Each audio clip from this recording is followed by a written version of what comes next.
Est-ce que vous pouvez vous présenter et nous dire, quel est votre métier?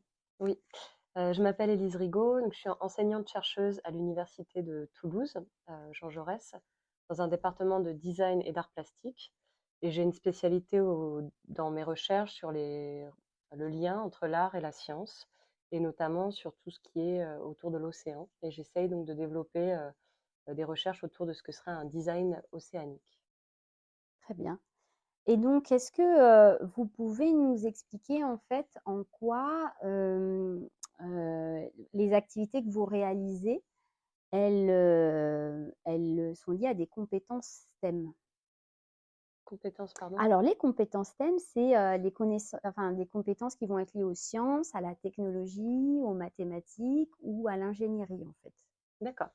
Alors moi, la partie qui est liée à l'ingénierie, dans mon travail, ça va être principalement sur, l'utilisation d'outils, liés à la 3D. Je travaille notamment avec un laboratoire du CNRS qui s'appelle le LAS CNRS, où on développe, l'impression 3D, et de la modélisation 3D, soit pour faire des outils de médiation, soit plus directement pour étudier des questions biologiques et par exemple sur le corail pour, faire des structures multidimensionnelles qui permettront d'étudier par exemple le recrutement des larves coralliennes. D'accord. Est-ce que, vous pourriez nous parler un petit peu de votre parcours, personnel? Oui, alors j'ai un parcours personnel assez, on va dire, un peu d'excellence, voilà, académique, à la française. Donc j'ai fait une école de design à Paris, à l'école Boulle, qui est voilà, une magnifique école plutôt liée à ses savoir-faire de métiers d'art, d'artisanat. Donc dans une section design objet.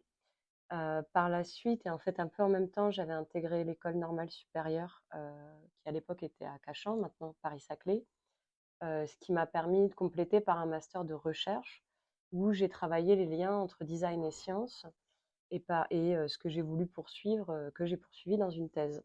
Donc j'ai fait une thèse ensuite à l'université de Toulouse avec le LAS CNRS, qui est un laboratoire avec qui je continue de travailler. Et voilà, et suite à quoi, ben, j'ai pu être embauchée en tant qu'enseignante-chercheuse. Le lien entre, les arts et les sciences n'est pas si évident. Mm. Comment, est venu ce cheminement?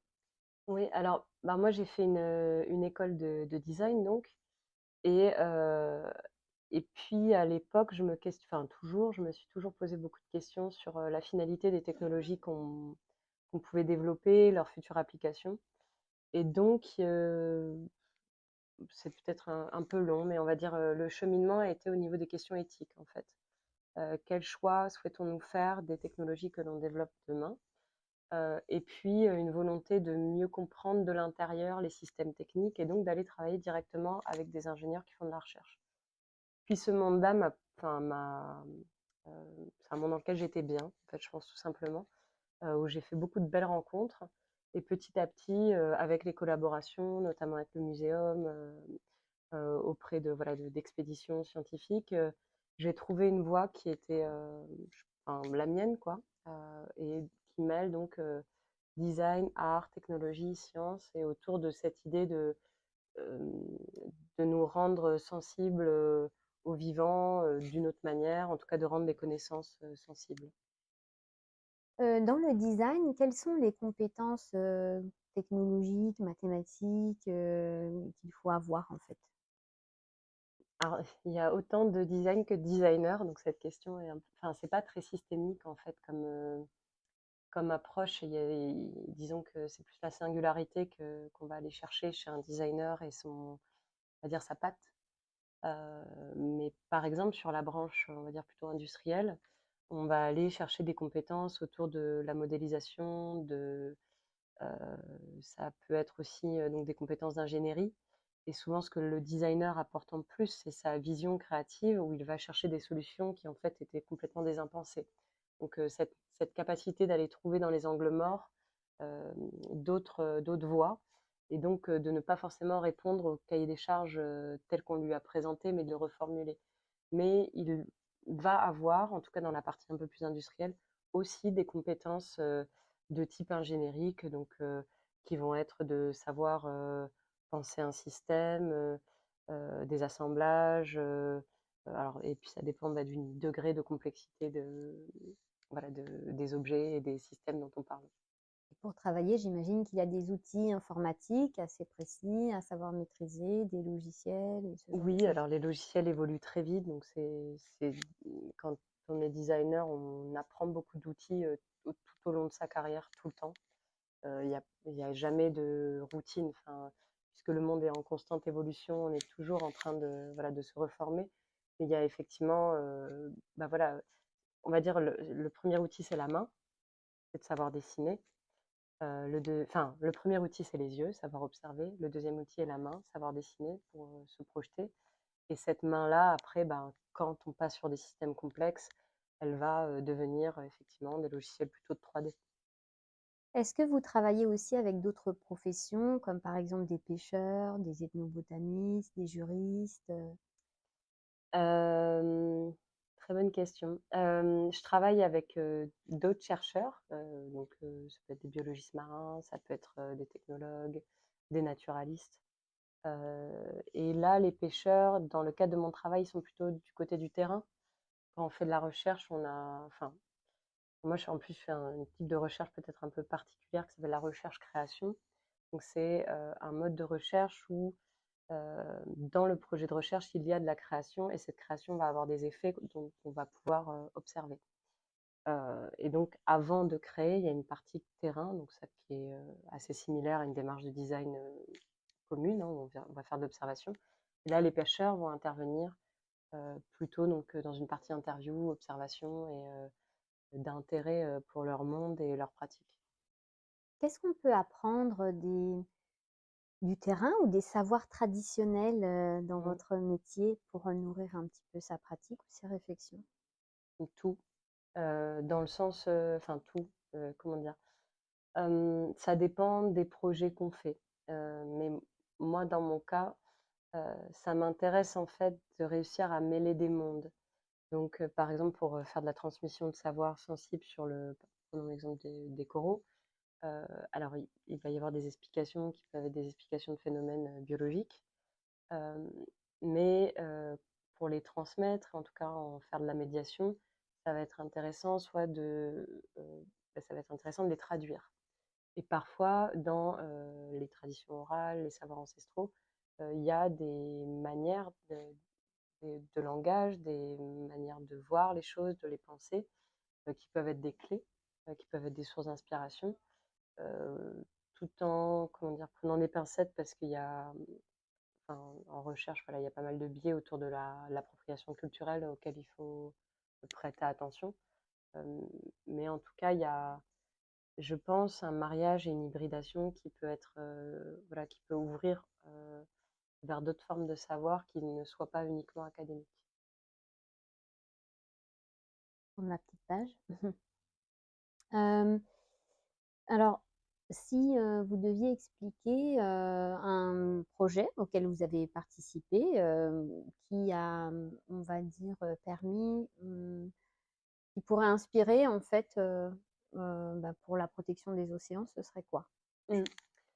Bah, du coup, ici, donc en Polynésie française, on a mené un projet, je dis on parce qu'il y a voilà, une équipe derrière, qui a été réalisé grâce au Labex Corail et avec une entreprise ici de 3D qui s'appelle Black Pearl Factory, qui est une cinématique puis une expérience de réalité virtuelle qui est gratuite, accessible en ligne et qui s'appelle TOA. Je prononce sans doute très mal, mais voilà, euh, qui, euh, qui s'appelle donc TOA, Balade en forêt de corail. Et ce projet assemble deux modes de vision très différentes. La première partie est une cinématique, donc un film en 3D, sur le cycle de vie du corail, qui reprend des éléments de langage qui ont du sens ici en Polynésie française, sur la notion de lumière, la croissance, la spirale, enfin, disons des images qui sont liées à des imaginaires qui existent ici et qu'on a été chercher à travers une quinzaine d'entretiens qui ont été menés donc, en 2023, 2022-2023. Et donc cette cinématique, elle est assez poétique. Elle est liée à des images Alors elle est assez scientifique parce qu'elle est exacte dans sa science, mais par contre toute sa forme, ne l'est pas.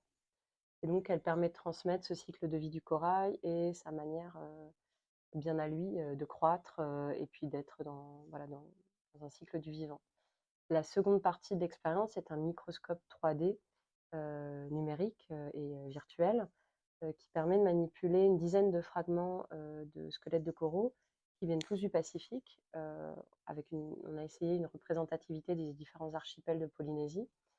Et l'enjeu est, de pouvoir, les observer d'une autre manière, de les envisager dans le sens où ils sont à l'échelle de notre visage.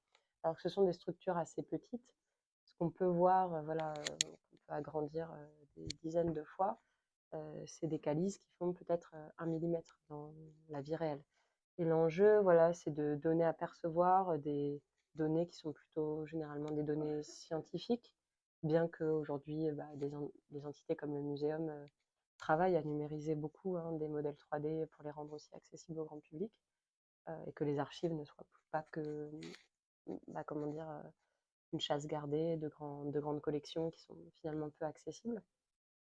Et donc voilà, sur ce projet-là, et aujourd'hui, on continue, autour de ça, à travailler à des ateliers de description participatifs autour de ces fragments de squelettes, pour que leur description soit aussi, on va dire, mêlée à des éléments de langage, voilà, de citoyens, de citoyennes qui sont engagés pour l'environnement ici. Donc avec, voilà, diverses associations culturelles, plutôt basées à Tahiti. Donc quel conseil, pour rebondir sur, cette question, on pourrait donner à des élèves pour développer un peu leur pensée critique, justement? Mmh, une bonne question ça. C'est pas facile parce que ça demande comment dire? De vraim de lire, de relire et puis de comprendre que ce que l'on a en face de soi n'est pas toujours la vérité.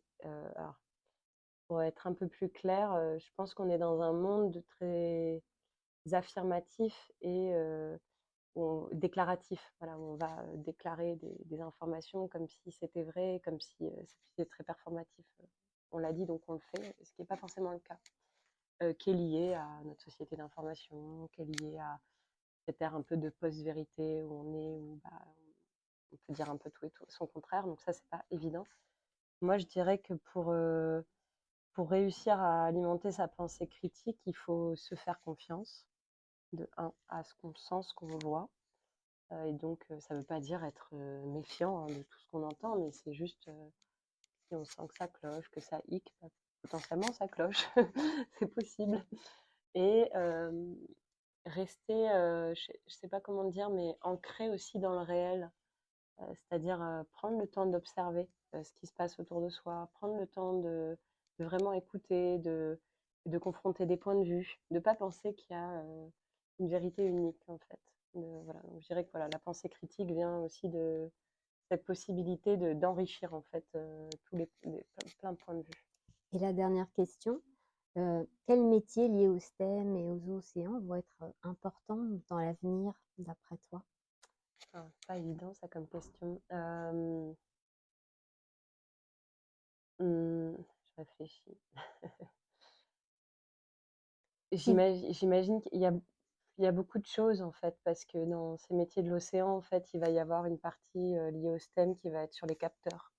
Donc, on travaille beaucoup aujourd'hui à des capteurs environnementaux. Notamment, on cherche à faire des capteurs qui soient plus low cost, parce que les capteurs coûtent cher, que les matières rares qui servent à faire des capteurs coûtent cher, etc. Donc, il y a un enjeu d'optimisation là qui est intéressant, et aussi de comment est-ce qu'on traite ces données. Est-ce que du coup c'est des données voilà, satellitaires mondiales? Est-ce que parfois c'est intéressant d'avoir du local? Donc voilà, autour des capteurs, il y a plein d'enjeux qui peuvent intéresser les STEM. Autour de tout ce qui va être lié à la modélisation, donc modélisation d'écosystèmes, il y a des enjeux voilà, de comment est-ce qu'on va réussir à faire des projections, notamment des projections sur différents climats, qui vont être intéressants, voilà, qui vont permettre de se projeter dans différents scénarios. Donc ça va tout ce qui est lié au GIEC. Donc là, c'est tout ce qui est modélisation mathématique, donc c'est vraiment faire un système bleu qui permette de comprendre l'océan. On parle beaucoup d'intelligence artificielle. Alors effectivement, sur l'identification d'espèces, on sait que ça fonctionne bien. Moi, je sais pas mon domaine voilà, comment dire, de spécialité, donc je ne m'étalerai pas là-dessus. Mais je pense je sais que dans tout ce qui est voilà, base de données, notamment quand on a des bases de données extrêmement complexes à gérer au niveau de la génétique et de l'ADN environnemental, bah là, il y a des compétences qui sont extrêmement recherchées. Peu de gens, en fait, qui sont aujourd'hui très bons là-dedans, pour aller, en fait, chercher à améliorer les résultats qu'on a à partir des bases de données que les chercheurs implémentent. Parce qu'on a beaucoup de données, en fait. Et traiter ces données aujourd'hui, c'est un enjeu. Et c'est assez complexe. Parce qu'il y a, finalement, on a enfin, on trouve beaucoup d'informations, même s'il y a encore beaucoup de recherches à faire sur l'océan. Beaucoup de données, mais comment les traiter, comment les capter Ouais, ouais. enfin, il y a, oui, bah, de toute façon, c'est Mmh. tout cet enjeu de la donnée et voilà.